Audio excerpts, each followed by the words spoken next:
হরে কৃষ্ণা। তো আজ চলে এসেছি তোমাদের জন্য মধুমালতী ফুলের গাছ নিয়ে একটা নতুনত্ব এক্সপেরিমেন্ট। তো একটি গাছ আমি নিয়ে এসেছিলাম সেই বনবিতান থেকে, এরকম ছোট সাইজ ছিল। সেই গাছ এত বড় হয়ে তার থেকে আরও দুটো গাছ বেরিয়ে গেছে। দেখো, আরও দুটো গাছ বেরিয়ে গেছে। একটা গাছ এনেছিলাম, দুটো গাছ হয়ে গেছে। তো ভাবছি এবার এটাকে একটা গাছে পরিণত করব। একটা গাছ কিভাবে করব চলো দেখে নাও। তো ফার্স্ট কিছুটা শেকড় আমি রুটস কেটে দিয়েছি, আর এগুলো সব এই মাটির মধ্যেই দিয়েছি তলায়। এবার আমি যেটা করব সেটা হচ্ছে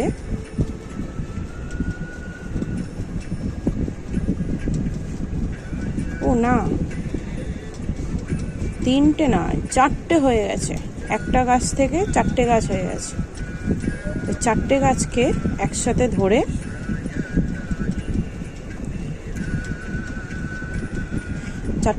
একসাথে ধরে কি করব বলো তো? চটি বানাবো।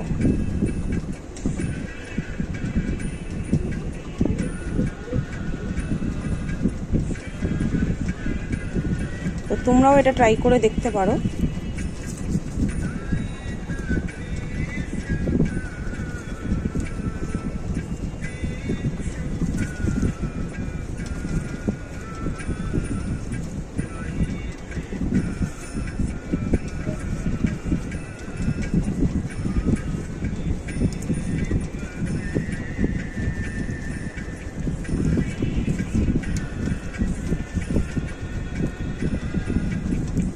তোমরা বাড়িতে কারা কারা এটা ট্রাই করছো আমার সাথে অবশ্যই শেয়ার করো, তাহলে আমার খুব ভালো লাগবে।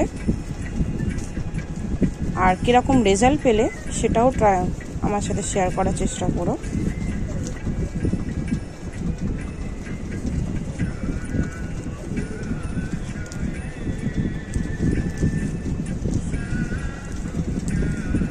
আমার তো বেশ ভালোই লাগছে। ফার্স্ট টাইম গাছের চটি বানালাম, মানে গাছের বিনুনি করলাম।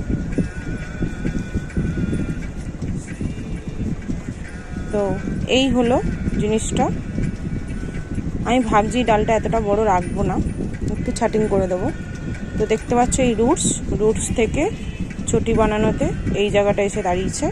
আর এখানটা আমি সরু ডালটা একটু কাটিং করে দেবো।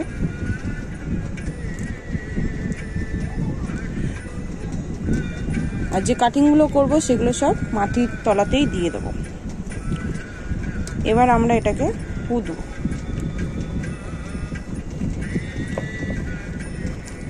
এর মধ্যে আমার আছে সুন্দর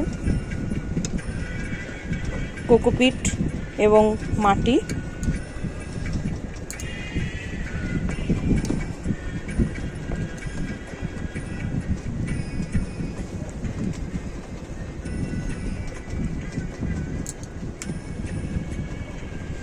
এই গাছ ভগবান শ্রীকৃষ্ণের খুবই পছন্দের।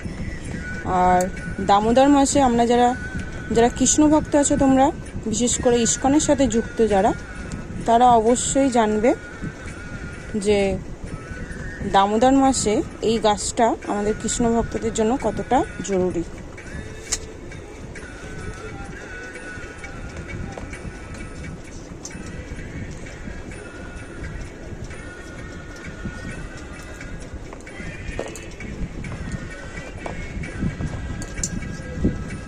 তার কারণ দামোদর মাসে অন্তিম পঞ্চম দিনের মধ্যে একটি দিন, যেদিন এই গাছের ফুল ভগবানকে নিবেদন করতে হয়।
কেমন লাগলো গোপুসোনার মধুমালতী ফুলের গাছে চটি বানানো।